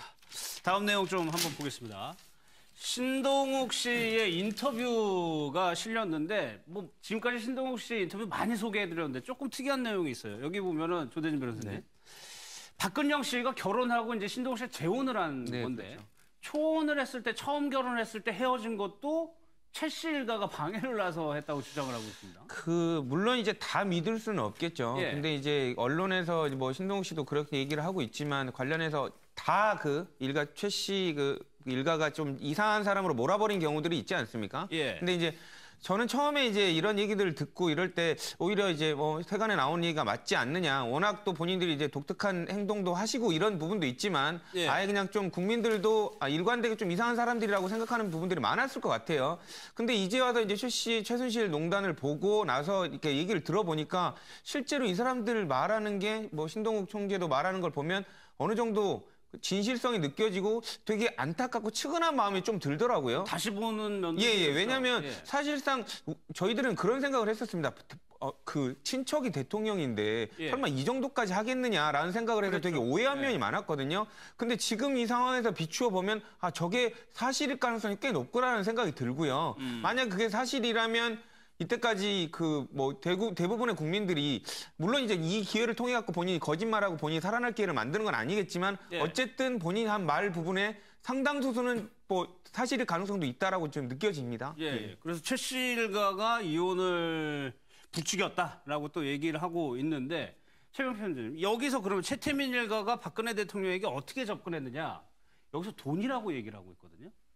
글쎄, 그건 이제 신동욱 총재가 일관되게 그렇게 설명을 하고 있는 건데, 뭐 저는 이제 여러 가지 과거의 기록이나 이런 걸 보면 그거는 오히려 아닐 가능성이 높고, 그 어떤 약간은 영적인 문제, 그러니까 최태민 씨가 접근했던 거는 영적인 문제로 접근했던 것까지는 맞아요. 그거는. 그리고 나서 접근한 뒤에 사실은 박근혜 그 큰 영예를 얻고서 재벌이나 이런 데로부터 돈을 뜯어냈던 거 아닙니까? 그게 사실은 그 최태민 씨 일가 부의 원천이거든요. 그리고 그걸로 어떤 기초적인 그 재산을 축적을 했고 그 후에 이제 그 전두환 정부 시절에는 뭐 유경재단이나 영남대 이런 데로 그 이제 최태민 씨 일가가 들어갔지 않습니까? 예. 들어가서 거기에서 또 그 돈을 이제 일부 횡령을 하거나 그렇죠. 뭐 이렇게 예. 한 측면 뭐 이런 것들이 있는 거죠. 그런 점에서 보면 신동욱 총재는 이제 그 박정희 시대까지는 얘기를 제대로 안 하고 있는 것 같고 유경재단 쪽으로 계속해서 얘기를 하고 있거든요. 거기서 돈을 다 빼간 것이다 이렇게 얘기를 하는데 그 부분은 좀 객관적인 기록하고는 약간 거리는 있는 것 같습니다. 저도 뭐가 맞는지 모르겠으나 하여튼 그동안의 각 그 뭐 어떤 비망록이나 예. 회고록이나 이런 것들을 보면 이 원천적인 그 재산 축적 과정은 최태민 씨가 그 박정희 정부 때 그 새마을 봉사단 예. 이걸 해가면서 재벌들한테 뜯었던 것이 그 아주 뭐 우리가 흔히 뭐 시드머니 이런 얘기를 하잖아요. 예. 처음에 축적 과정의 초기 그 형성했던 그 원인이다 이렇게 보면 그러면 저는 이제, 거기서 축적을 해갖고 박정희 대통령이 그 돈이 다시 들어오고 유경재단 이런 것을 통해서 불렸고 실질적으로 돈 갖고 접근한 것은 박근혜 대통령이 정치에 입문한 입문했을 1998년 그 선거 때부터 2억 5천만 원 그 최순실 씨의 어머니 임선희 씨인가 그분이 싸 들고 내려갔다는 거 아닙니까? 예. 그래서 거기서 돈을 다 풀었고 그때만 했겠습니까? 그 후에 선거도 있었고 대통령 선거도 있었고 쭉 있었을 때마다 아마 최순실 씨 쪽에서 상당한 수의 정치 자금을 말하자면 박근혜 대통령한테 제공했지 않겠냐. 그 그런 얘기입니다. 점들이 예. 박근혜 대통령으로서는 뭐 그 전에 어려울 때 뭐 옆에서 지켜준 점도 있지만 그것도 고맙다고 생각했을 수도 있지만 말하자면 선거라는 과정 속에서 돈이 부족할 때마다 이렇게 좀 적극적으로 공급해 준 거 그것에 대한 보답 차원에서 이번에 또 금전적으로 이렇게 말하자면 최순실 씨한테 좀 도와주겠다는 생각을 한 거 아닌가 하는 느낌도 저는 갖고 있습니다. 그러면 결국에는 최태민 씨 그 돈이라는 게 아까 말씀하신 대로 그렇게 형성이 된 돈인데 정치 자금이 필요하다. 그 돈이 이렇게 다시 그렇죠. 박근혜한테 돌아간 거란 말이에요, 결국에는. 뭐 우리 그 현대사에서 예. 뭐 그렇게 돌고 돈 돈이 뭐 비단 이 경우뿐이겠습니까? 예. 근데 이제 신동욱 총재 얘기도 뭐 맞는 걸로 보이는데 결국 문제의 그 책임 누구냐? 대통령이죠. 박근혜 대통령이 이런 거 잘 정리를 못했기 때문에 생겼고. 예. 저는 한 2년 전에 저희 고영신 교수님이 계십니다만은 그 설날 명절에 박근혜 대통령이 동생들 안 만난다고 그래서 고영신 교수님 만나야 된다고 방송에서 그런 기억이 납니다, 제가. 네. 기억이 나는데 이건 정말 상식으로 우리가 모두 안개 낀 상황에서 판단이 안 될 때는 상식에 의존하면 가장 좋은 거거든요. 예. 그때 대통령이 왜 안 만나는지 대해서 그런 상황이 벌어졌다면은 언론이 말을 안 듣는다면은 청와대 참모들이라도 동생들한테 그동안에 긴장관계 형성된 게 있다면 좀 풀고 뭐 최순실이 뭐 최태민이 있는지 없는지는 모르는 상태라고 하더라도 예. 동생들 불러다가 쇼잉이라도 할 수 있도록 한 그런 참모들의 직원이 없었다. 이런 게 왜 저는 참 정말 한탄이 되는데 저는 이번 그 사태의 모든 발달은 한국 사회의 권위주의로 봅니다. 예. 이 권위주의의 가장 그 퍼스널리티가 강한 사람이 박근혜 대통령인데 이게 벌써 그 씨가 보였다는 얘기죠. 이게 정치 오래 하신 분들 다 아실 겁니다. 한나라당 대표 때 박근혜 대표가 미국 출장을 갔는데요. 국내에서 큰 어떤 그 전달 사항이 왔는데 예. 그 수행한 국회의원들이 깨우질 못했다는 겁니다. 아, 예. 그런 일화가 전해지면서 대통령의 어떤 권위주의가 점점 강화되고 누구 하나 직언을 못하는 상태가 있는 게 빚어졌고 예. 저는 시스템 환경이 다 이게 갖춰져야 되는데 이번 기회에 청와대 말이죠. 저 시스템 바꿔야 된다고 생각합니다. 구중궁궐이라는 표현이 있잖아요. 예. 제왕적인 시대의 어떤 그 왕의 그 어떤 환경을 구중궁궐을 하는데 비소동, 본관에서 떨어진 저 관제에서 일어난 일 때문에 모든 국민들 고통받는 거 아니겠어요? 그래서 저는 다음 선거에서는요, 정동영 후보가 옛날에 얘기한 것처럼 어떤 이런 권위주의적인 그 체제를 없앨 수 있는 시스템과 환경을 좀 마련을 해야 되고 예. 그 권위주의적인 지도자에 대해서는 국민들이 정말 심판을 할 수 있는 이런 그 알겠습니다. 제도가 좀 있었으면 좋겠어요. 참 이 미스터리한 이 가족 정윤회 씨 얘기 한번 해볼게요. 정윤회 씨가 최순실 씨하고 재혼했다는 얘기는 있었는데 그게 좀 확인이 됐습니다. 네, 그렇습니다. 지금 뭐 그 인터뷰해가지고 그 자제분들도 지금 뭐 인터뷰를 한 걸로 나타났는데요. 뭐 아들도 있고 딸도 있고 그리고 뭐 아들 같은 경우는 지금 연예인을 하고 있다라는 뭐 지금 인터뷰 보도도 나오고 있습니다. 예. 그리고 지금 한간에 뭐 확실한 건 아니지만 이번에 이제 이혼하게 됐던 사유가 관련돼서 지금 정윤회 씨가 그 전처의 자식들을 몰래 만나다가 이제 최순실 씨한테 발각이 돼서 그 부분 때문에 헤어진 게 단초가 됐다라는 이런 얘기도 나오고 있거든요. 그게 정윤회 문건에 있는 내용이죠. 예. 그런 얘기들이 나오고 있어서 어쨌든 관련돼 가지고 정윤회 씨가 이때까지는 소문으로만 많이 나오던 내용이었는데 어쨌든 결혼 전에 자제분이 2명이 있었고 어쨌든 그거 자체를 최순실 씨는 몰랐거나 아니면 이제 소극적으로 생각했다는 부분이 나오는 것 같고요.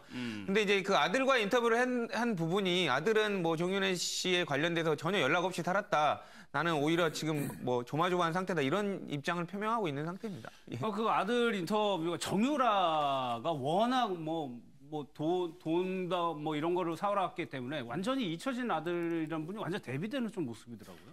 그러니까 그 아들 입장에서 보면 최순실 씨가 새엄마잖아요. 새엄마인 셈이죠, 새엄마. 근데 같이 안 살았죠. 그러니까 그 아들하고 딸은 그러니까 정윤회 씨의 전처. 그분도 최 씨더라고요. 전처하고 지금 이제 그 경기도 모처에서 같이 산다고 그러고. 그리고서 헤어진 지가 25년이 됐는데 그 25년 동안 정윤회 씨와는 만난 적이 없다는 거 아니에요. 만난 적이 없고 정윤회 씨가 한 4, 5년에 한 번 정도 전화를 하는데 그것도 공중전화로. 그것도 본인의 휴대전화로 하는 게 아니고 아마 그러니까 전화번호를 안 알려주기 위해서 그런 거예요. 그러니까 그리고 공중전화로 가서 한 4, 5년에 한 번씩 통화한다. 그러니까 그거 외에는 여러 가지 경제적인 뭐 이득이나 뭐 지원이나 이런 거는 전혀 없다. 그러니까 이제 정유라 씨 같은 경우는 최순실 씨가 뭐 자기 돈 가지고 정윤회 씨는 뭐 돈이 그렇게 많은 사람이 아니니까 최순실 씨가 자기 돈 가지고 자기 딸, 자기 그러니까 딸을 챙겨준 것이고 그 사실 그 정윤회 씨의 전처 같은 경우는 그 뭐 정윤회 씨가 전혀 도와준 게 없으니까 그러니까 스스로 벌어서 해결해서 스스로 벌어서 그러니까 어렵게 자라서 대학도 들어갔다는 거 아니겠습니까? 그렇게 들어가서 지금 이제 탤런트를 하고 있다니까. 그 본인은 이제 나는 정윤회 씨 도움받은 게 없다. 친아버지 도움받은 게 없다. 이걸 강조하기 위해서 아마 기자들을 만난 것 같아요. 근데 뭐 나무 가정사에 대해서 자세히는 알 수는 없지만 아무리 전처고는 뭐 그렇다 이혼을 했으니까 그렇다 하더라도 부자간의 천류는 끊을 수는 없는 거 아닙니까? 그렇죠. 다른 문제인데. 부자간 그 또 딸도 있고 아들도 있고 둘이나 있는데 25년간의 거의 사실상 관계를 끊은 것 아니겠습니까? 뭐 가끔 전화만 했다는 정도 뭐 무슨 그렇게 깊은 사연이 있어서 아무리 새로 이혼을 해서 새 부인을 만든다 하더라도 아버지가 전처의 그 자기 자식이니까 그런 것에 좀 뭐 가끔 만나고 하는 것까지 누가 막는 그런 사람들은 없잖아요. 그런데 이 가족은 정말 특이한 사람들이라는 생각이 들고 또 하나는 본인이 최근에 언론 보도로 깜짝깜짝 놀랐다는 거 아닙니까? 아들 입장에서는. 그렇죠. 뭐 최순실 씨하고 결혼을 했다는 거 알지만 최순실 씨에 대해서 아마 그 아들, 딸들이 정윤회 씨의 전처 그 아들, 딸들이 자세히 알 수는 없었을 노릇이고 그 사람들만 놀라는 게 아니라 저도 깜짝깜짝 요새 놀라고 있지 않습니까? 어떻게 이런 일이 벌어질 수 있느냐. 그런데 그 아들 입장에서는 아버지가 좀 잘 산다더라. 뭐 부잣집에 부자인 줄 알았다. 부자 쪽에 부인을 맞아서 갔다더라. 뭐 이런 얘기는 들었을 수 있었지만 이렇게 권력을 농단하고 이렇게 많은 돈을 가지고 있고 뭐 부인이 말하자면 아버지의 새엄마죠. 본인으로 말하면 그렇게 권력 농단이라든가 많은 돈을 가지고 이 온 국민이 분노할 정도 이런 일을 했다는 것을 보면은 아마 정윤회 씨 그 자식들 이 입장에서는 정말 깜짝깜짝 놀랄 일이죠. 근데 이렇게 그동안에 나온 얘기들을 종합해서 보면 저는 저런 게 이해가 돼요. 어느 정도. 그러니까 왜 그러냐면 자, 그 최순실 씨 전 운전기사 증언도 그랬거든요. 정윤회 씨는 집에서 꼼짝 못해. 그렇죠. 순실이한테 꼼짝 못해. 이렇게 돼 있잖아요. 그건 왜 그러냐면 이 집의 재산이라는 게 대부분 다 최순실 씨 거예요. 그렇지 않습니까? 정윤회 씨는 거의 그냥 몸만 들어와서 남편이라고 살고 있는 거라고요. 그러니까 만약에 최순실 씨가 당신 전처 소생들 자꾸 만나고 그러려면 나랑 헤어져. 이렇게 되면 정윤회 씨가 어떻게 해야 되겠어요? 그 성격에. 그러니까 여기에도 지금 나오잖아요.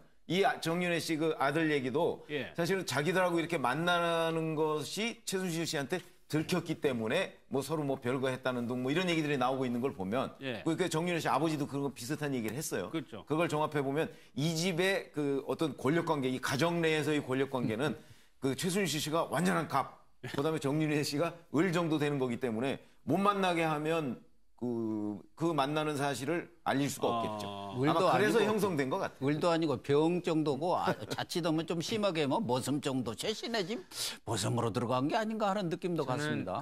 정윤회 씨 아들을 뭐 옹호하거나 뭐 그런 입장은 아닌데 되게 걱정스러운 게 본인이 지금 정윤회 씨 도움을 전혀 못 받고 지금 이렇게까지 열심히 살아왔다고 지금 하지 않습니까? 예. 근데 지금 계속 네티즌 수사대들이 지금 돌기 시작하더라고요. 네티즌 수사를 시작했더라고요. 그래서 찾았죠, 뭐. 지금 나와서 지금 뭐 이제 그 뒤에 있는 배경이라든지 드라마에 대한 뭐 이런 그 사진들이 나오는 걸 보고 지금 다 찾아내고 네티즌 수사대가 FBI보다 더 수사 능력이 더 높은 것 같습니다. 예. 그래서 그 찾아내면 반드시 이제 특정이 될 텐데 그러면 어떻게 보면 피해자가 될 수도 있거든요. 본인은 어쨌든 도움도 못 받고 이때까지 혼자서 이렇게 딛고 일어났는데 물론 이제 뭐 어떤 진짜로 정윤회 씨를 만났는지 안 만났는지 도움을 받았는지는 모르지만 어쨌든 괜한 희생양이 될 것 같아서 되게 안타까운 마음이 좀 있습니다. 예, 저도 참 재혼 과정의 어떤 뭐 특수성이라든가 많은 또 재혼 과정들에서 일어날 수 있는 일인데 워낙 최순실이라는 사람이 우리 국민들한테 분노와 실망을 줬기 때문에 저런 것까지도 이제 믿게 되는 그런 상황의 인터뷰가 아니겠어요? 예. 그렇기 때문에 저는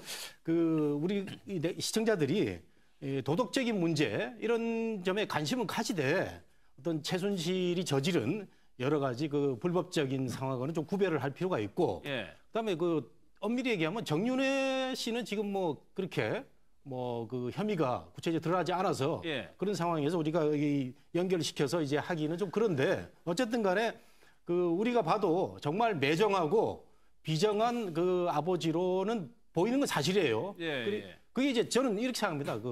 최태민 목사도 보면은 뭐 전처 소생의 자식들이 많이 있는데 재산 분배 과정에서 뭐 거의 안 준 걸로 지금 나타나고 있지 않아요? 그래서 여러 가지 소생들이 많을 때는 확실하게 이게 한쪽으로 이제 몰아가는 그런 방향이 아마 대를 이어서 전개가 된 것 같고 그 와중에 정윤회 씨의 전 아들은 저렇게 홀로 외롭게 비정한 아버지와의 관계 속에서 자란 것 같은데 어쨌든 쟤는 미워도 사람은 미워하지 말아야 되니까 정윤회라든가 최순실 이 두 사람에 대해서는 우리가 참 좀 차분하게 한번 또 들여다보는 그런 시간이 필요하지 않을까 생각합니다. 아니 근데 이혼을 하더라도 아이들에 대해서 양육을 책임질 의무가 당연하죠. 있잖아요. 당연하죠. 법적으로. 근데 이제 어떻게 됐는지 모르겠지만 이제 뭐 합의 과정에서 인원하는 과정에서 이제 조건들이 달라지긴 합니다. 뭐 양육권과 친권을 다 줄 테니 대신 양육비를 나한테 청구하지 말아라 이렇게 합의가 됐을 수도 있고요. 이제 다만 이제 아빠가 그러니까 정윤회 씨가 만나고자 하면 그걸 거부할 수는 없습니다. 친권 박탈에 준하지 않으면 면접 교섭 자체를 거부할 수는 없으니까요. 하지만 양육비를 물론 줄 의무가 있지만 아내 측에서 청구를 안 했으니까요. 그러니까 애들은 내가 데려오는 대신 그냥 우리 남처럼 살자 이렇게 합의가 됐지 않았나 싶습니다. 알겠습니다. 안민석 의원 기사 좀 한번 보겠습니다. 지금 미국에서 간호장교를 열심히 쫓고 있는데 텍사스주에 있는 미군 기지에 몰래 들어갔다가 쫓겨났다는 소식이 좀 들리고 있습니다. 이 간호장교를 찾으려고 허가를 안 받고 교민 차량을 이용해서 들어갔다가 미군 측에 이제 적발이 된 건데 안민석 의원은 일단 부인하고 있더라고요, 이 내용. 네, 그렇습니다. 일단은 언론에서 알려진 건 관계자 차를 타고 정식 허가 없이 들어갔다가 발견이 돼서 쫓겨난 것처럼 지금 드러나고 있는데 어쨌든 한국에 와서 제대로 된 이제 입장 표명을 할 걸로 보이는데요. 어쨌든 이제 안민석 의원의 입장에 의하면 내가 그렇게 불법적인 시도로 들어간 건 아니고 다만 미군과 한국군에 의한 어떻게 보면 방해 때문에 취재를 제대로 못했다라는 취지로 지금 얘기하고 있는 상황입니다. 간호장교를 찾으려고 안민석 의원은 부인도 모르게 이제 미국을 갔을 정도로 굉장히 이 부분에 대해서 어떻게 보면은 기대를 좀 했었던 것 같기도 해요. 글쎄 누구 중간에 연결하는 사람이 있었다고 그러죠. 그 사람이 이제 이 조대희라는 간호장교를 가서 설득을 해보겠다. 설득을 할 테니까 아마 그렇게 약속을 하고 갔던 것 같아요. 근데 그 설득이 이제 잘 안 돼서 그 안 된 거에는 물론 국방부의 방해 같은 것도 있을 수 있겠죠. 더군다나 이 간호장교 군인의 경우에는 언론하고 인터뷰를 하거나 만나는 거는 반드시 허락을 받아야 되게 그렇죠. 그렇게 돼 있습니다. 규정에. 그렇기 때문에 아마 그 과정에서 방해를 받았을 수 있는데 문제는 본인이 거기 가서 이 언론 보도대로 그리고 이제 이 안민석 의원도 완전히 부인하는 것 같지는 않아요. 들어갔다는 거를. 근데 어찌됐든 간에 언론 보도대로라면은 미국에 가서 그래도 대한민국의 국회의원인데 거기 가서 합법적인 방식으로 접근을 하고 합법적인 방식으로 시도를 하는 거 그 의지는 높이 줘야 되는데 이게 합법적이지 않다면 그거는 문제가 되는 거죠. 안민석 의원은 정말 이번에 최순실 게이트를 최초로 폭로하고 오늘날 이게 밝혀지는데 큰 기여를 한 정말 훌륭한 국회의원인데 이럴 때일수록 잘 나갈 때일수록 이제 조심을 해야 된다는 거죠. 저는 그 안민석 의원이 최초로 폭로할 때도 본인이 고뇌하고 다시 한번 확인하는 과정을 지켜보면서 참 훌륭한 국회의원을 했는데 이번 건은 좀 지나쳤다. 또 일부 보도에 보면은 뭐 방송사하고 같이 들어갔다고 하는데 예. 그렇다면 약간의 공명심에 정말 내가 지금까지 잘해왔으니까 한 건 더 터뜨리겠다. 조모 대회를 만나가지고 내가 한번 특종을 하면서 하면 또 그 내가 주가를 올리겠다 이런 그 의도로 보이는데 역시 그 우리나라만의 문제가 아니고 외국과의 문제에서는 의전이라든가 외교 문제가 이렇게 첨예하게 그런 상황에 그 무단으로 들어간 걸로 보여서 저는 예. 발표가 나오는데 여전히 뭐 그렇게 썩 좋지 않은 모습으로 비춰지는 게 사실이 아니겠습니까? 그런데도 예. 지금 뭐라고 우리냐고 있냐면 뭐 통제를 받고 있다. 한미 당국에 의해서 통제를 받고 있다. 또는 검은 선에 의해서 뭐 조종당한 거 아닌가. 정말 최초로 폭로해서 이렇게 우리나라가 업그레이드 될 수 있는 좋은 상황을 몰고 온 국회의원 말치고는 예. 조금 지금 뭐 약간 오버하고 있는 것 같아요. 그렇기 때문에 저는 안민석 의원의 그 분투를 기대를 하면서 예. 이럴 때일수록 더 조심하고 야당은 더 신경 써서 이 사건을 해결하고 다음 그 스텝을 마련해야 된다고 봅니다. 알겠습니다. 박영수 특검이 수사 방향에 대해서 어제 인터뷰를 했는데 검찰의 방향과는 좀 많이 다른 것 같습니다. 일단 이 내용부터 한번 짚어볼까요? 유사 종교도 자세히 볼 것이다. 유사 종교도 자세히 볼 것이다. 최순실 박근혜 대통령의 유착 관계, 채태문에서 유래됐는지를 확인을 하겠다라고 했습니다. 박영수 특검이 5대 0의 수사 경험이 있다는 건데 고영식 교수님, 네. 이분이 박영수 특검이 서울대학교 종교학과를 나왔어요. 철학과로 저는 알았다. 아니 그 지금은 철학과로 통합이 됐죠. 저 이제 다닐 때는 종교학과였습니다. 굉장히 특이한 경력을 특이한 가지고 경력을 있어요, 갖고 오래돼서. 계시네요. 어쨌든 뭐 지금 다수 국민들이 예. 박영수 특검에 대해서 제가 뭐 제 주변에 듣는 얘기는 상당히 신뢰성을 보내는 것 같습니다. 우선 뭐 사안을 명료하게 정리를 하고 시원시원하게 예. 이렇게 하시는 그런 모습들을 보면서 뭔가 박영수 특검이 이번 사건의 진실을 밝힐 수 있지 않겠나 그렇게 보여지는데 저도 박영수 특검이 그 언론 인터뷰를 처음 하면서 예. 이 문제의 핵심은 수사 의지와 수사 예. 의지 하나 또 하나는 사명감이다. 그런 차원에서 또 이 특검보라든가 또 이런 관련 파견 검사들도 이렇게 선발을 하겠다는 얘기를 듣고 사실은 이 사명감이 있어야 하거든요. 이 문제를 가지고 뭐 그 진실을 밝히는 것도 중요하지만 우리나라가 아까도 뭐 정국기 교수님이 언급했던가 88 올림픽을 통해서 우리나라가 한 단계 업그레이드 된 것처럼 예. 이번 이 진통을 통해서 저는 뭐 상당히 긍정적으로 봅니다. 사안 자체는 아주 뭐 좋지 않은 거지만 이 진통을 통해서 우리가 완전한 선진국으로 들어갈 수 있는 예. 정경유착이라든가 그동안 이 전자 쌓였던 이런 적폐들을 쓸어내는데 예. 기여를 하지 않겠냐 그런 차원에서 뭐 박 특검이 역할을 해줄 걸로 기대하면서 예. 뭐 박 특검이 종교 관계도 보겠다는 것은 결국은 이 사안의 뿌리가 최태민의 그 영세교라는 그것에서부터 시작해가지고 그렇죠. 많은 국민들이 이런 종교적인 어떤 것과 관련이 있는 거 아니냐. 말하자면은 최태민, 최순실로 이어지는 영세교에서 어떤 그런 것이 종교적으로 박근혜 대통령한테 영향을 미치고 그것이 지금까지 최순실과 박근혜 대통령의 관계를 모든 국민들이 이해할 수가 없는 예. 도대체 어떻게 대통령이 그럴 수가 있느냐. 뭔가 특별한 관계, 그러니까 종교적인 어떤 신념이라든가 그런 것에 의해서 이렇게 말하자면 경도되지 않는 한 이런 일이 있을 수 없다는 그런 차원으로 보고 또 하나는 그 영세교 뭐 그런 그 최태민을 통해서 이 지금 최순실 가족이 갖고 있는 수천억 의 재산이 예. 형성됐다고 본다면은 일각에서는 그 재산에 대해서도 환수해야 한다는 그렇죠. 그런 얘기가 있기 예. 때문에 그런 것들이 어떻게 형성이 됐고 오늘날 어떻게 많은 재산이 이루어져 있는지 이런 예. 부분도 들여다보겠다고 하는 것은 뭐 크게 틀린 시각은 아니지 않나 그렇게 보여집니다. 제가 한 가지 이제 좀 조심스러운 게 박 특검이 온 국민이 지금 기대를 받고 있는데 예. 어제 오늘 그 발표하는 걸 봐서는 조금 그 의혹이 너무 지나친 점이 없지 않나라는 저 자신의 우려가 좀 드는 것도 사실이거든요. 어떤 점이에요? 예를 들면은 예. 세월호 7시간도 하겠다. 그다음에 유사 종교 이 문제도 보겠다. 예. 최태민과의 관계도 뭐 들여다보겠다. 뭐 이런 그 얘기를 자꾸 하고 있어서 특검의 본질인 이번에 최순실 게이트에서 국정농단을 했느냐. 그다음에 예. 대통령이 뇌물죄에 해당하는 그런 직권 남용을 했느냐. 이 본질을 파헤치기에도 120일이 전 짧다고 생각이 되는데 지금 온 것을 다 들여다보겠다는 그런 발언들을 조금 하고 있고 아니다 다를까 법조계에서는 공소시효 지난 것까지도 들여다보겠다고 하면 무슨 약간은 정치적인 의도로 보일 수 있는 그런 것까지도 지금 수사를 하겠다는 것이냐라는 일말의 의구심도 있는 게 사실이고요. 그다음에는 이제 윤석열 그 수사팀장, 특검팀장이라고 하는데 저는 특검보는 그동안에 많은 그 특검 그 체제에서 그 특검보가 지휘하는 거 봤는데 그 특검팀장을 또 임명하는 건 제가 처음 봤거든요. 뭐 어쨌든 간에 윤석열이라는 사람이 수사를 잘한다고 데려왔는데 이게 또 그 우리 변호사 계시지만 일종의 그 박근혜 정부에서 피해자였는데 피해자가 수사를 맡게 되는 그런 형태를 떴단 말이죠. 그렇다면은 피해자가 어떤 그 보복의 그 어떤 그 환경에서 수사를 하는 그 상황이 생기는데 우리가 원시 국가와 그 현대 국가 다른 점은 그 철저하게 그 보복할 수 없는 그런 상황을 만든 게 법치 아닙니까? 그렇다면은 이런 부분도 말 한마디가 중요한데 너무 우리 특검의 의혹이 박 특검의 의혹이 넘쳐가지고 사안의 본질을 벗어난 이런 걸로 또 시간 소비를 할 수 있다. 그런 점에서 저는 정말 본질인 최순실이 국정농단을 해서 돈을 챙겼는지 대통령이 그 주범인지 공범인지 이런 것에 대한 초점을 분명히 맞춰가지고 본연의 특검을 좀 해달라는 이런 말씀을 가기 전에 이 신문을 제가 좀 소개를 해드려요.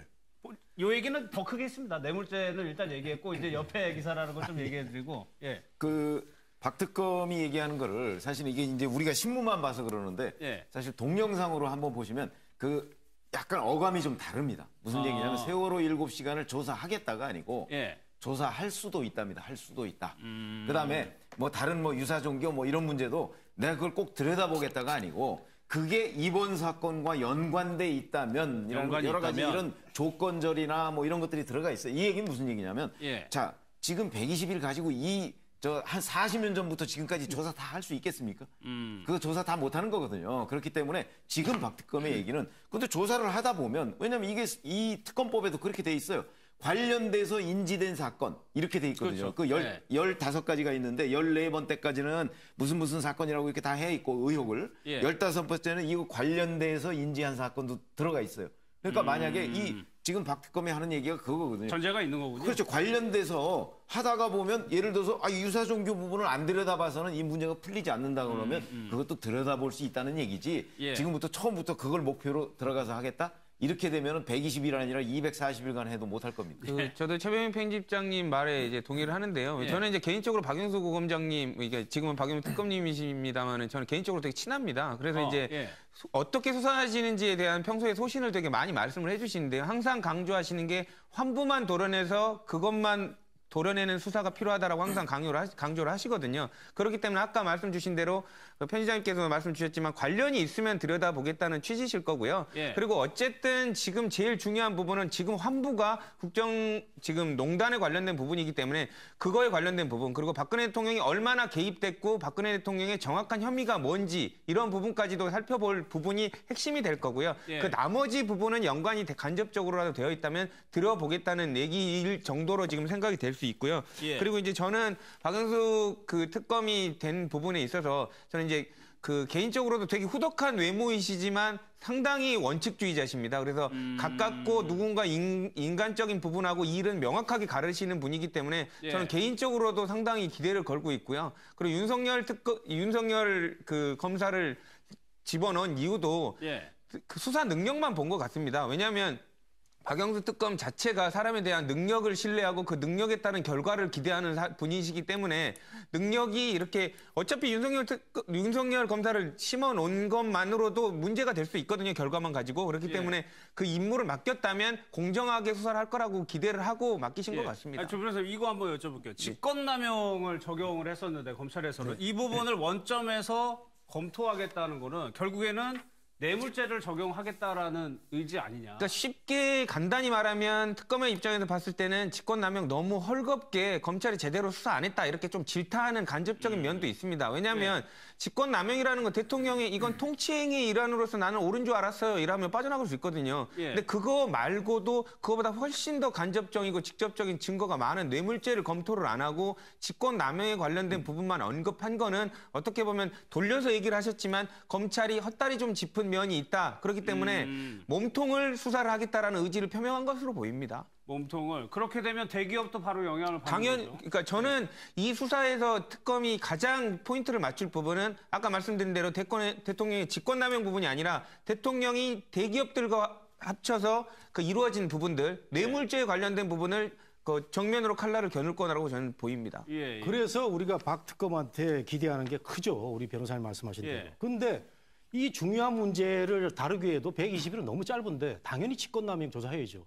그러면 이제 말씀하신 대로 재벌 총수들 사법 처리를 하는 과정도 있을 수가 있는데 우리나라 역대 어느 특검에서 재벌 총수들 불러다가 처리한 적 없습니다. 강제로 부를 수도 없게 돼 있습니다. 이게 또 많은 여러 가지 우리나라의 재벌 구조적인 성격, 경제 성격 때문에 그런 상황도 있기 때문에 정말 어렵다는 거죠. 그다음에 현직 대통령을 또 처음 조사하는 그런 부담도 안고 있고 그렇기 때문에 우리가 박 특검 하는 일이 정말 어려울 것이다. 국민들이 생각하는 거 아니겠습니까? 그런데 지금 격가지로는 나오는 말들이 전제를 하더라도 너무 많다는 얘기예요. 전제를 할 필요도 없고 이런 말은 해서도 안 됩니다. 저는 유사 종교까지 들여다보겠다. 이렇게 얘기하는 거는 특검이 우리 그 법률가들은 법으로 얘기를 해야 되고 특검은 수사로 얘기를 해야 되고. 그럼 이 부분은 어떻습니까? 세월호 7시간하고 주사제, 최순실 청와대 출입도 이 부분은요? 그거는 저는 충분히 할 수 있다고 생각이 되는데 유사 종교 문제까지는 특검의 의혹이 너무 지나쳤다. 이렇게 그 판단하면 그럼 최태민은 왜 태어났느냐. 그 할아버지는 누구냐. 여기까지 올라가는 건데 지금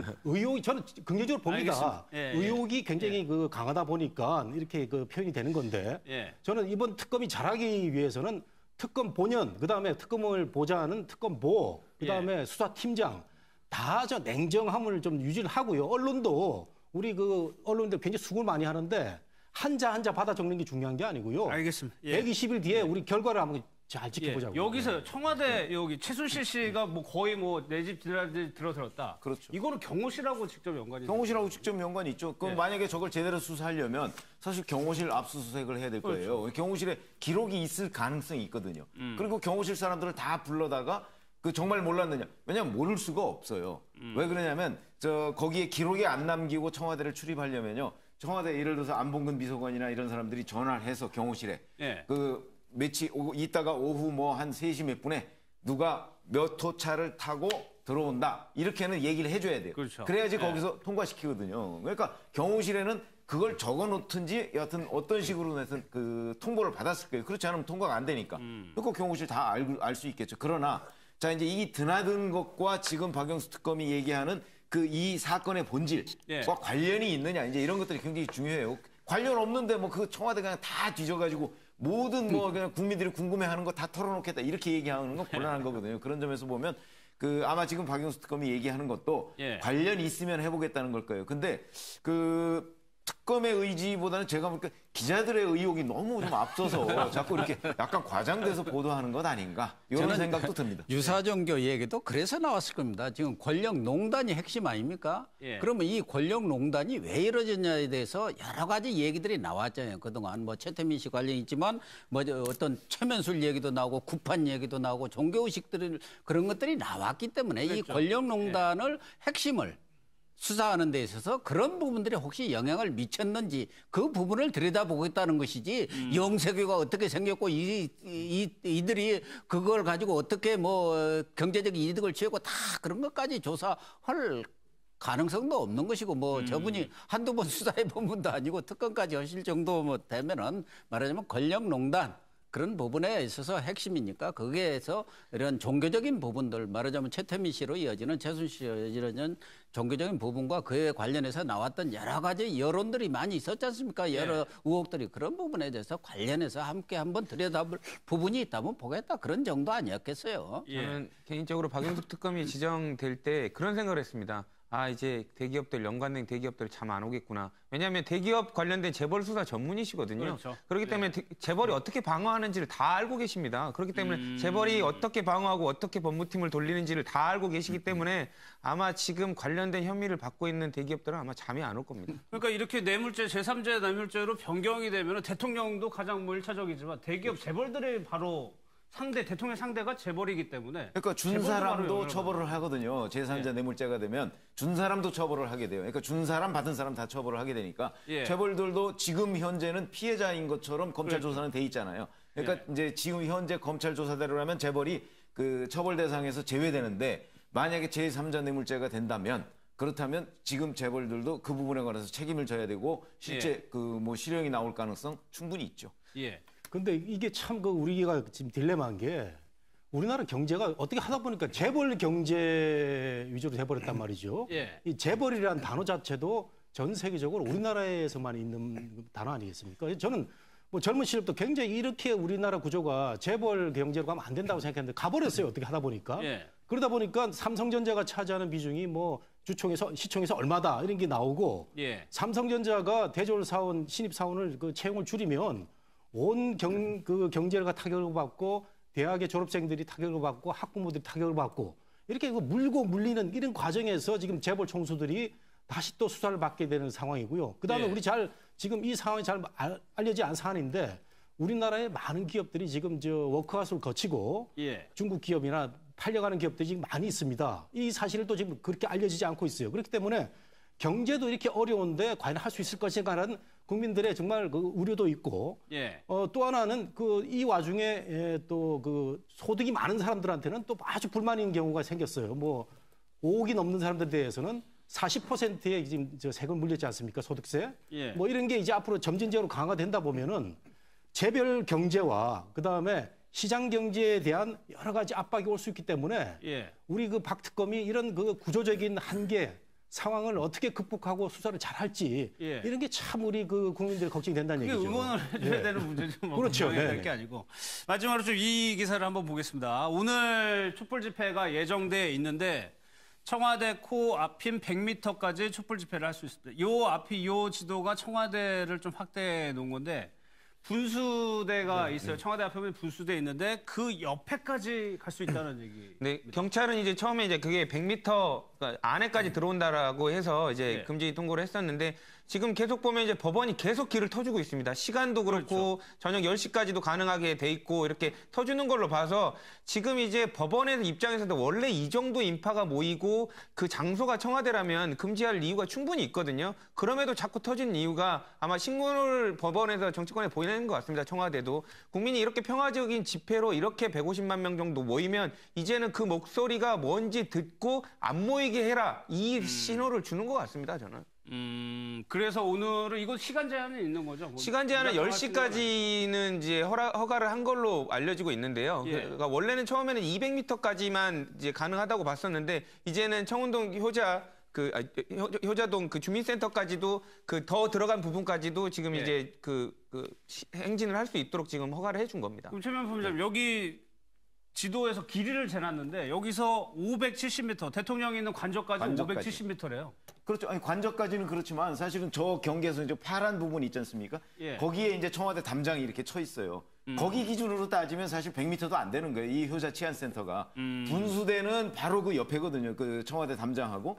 그런 거 보면 이제 효자 치안센터까지 거기서 그 집회나 행진 가능하다고 하는 거니까 거기서는 정말 이렇게 소리만 크게 질러도 관저에서 충분히 들리고 더군다나 밤에는 이제 더군다나 소리가 먼 곳까지 가니까 그리고 뒤에 산이 있고 그런 거 보면 그 광화문에서 소리 질러도 들린다는 건데 저 함성이. 그런데 저기서는 정말 박근혜 대통령이 관저에 있으면 바로 그 집회 참가자들의 목소리를 들을 수 있는 그런 상황입니다. 그리고 현재 박근혜 대통령은 또 그 과거보다 훨씬 더 고립무원의 상태에 빠져 있는 상태 아니겠습니까? 본인이 뭐 국회에서 결정을 해주면 물러나겠다고까지 얘기를 한 상황이기 때문에 아마 거기서 또다시 불면의 밤을 보내게 되지 않을까 이런 생각이 듭니다. 근데 효자동 치안센터까지 평일에는 10시까지 그리고 주말 집회는 1시에서 5시 반까지 이렇게 되어 있을 겁니다.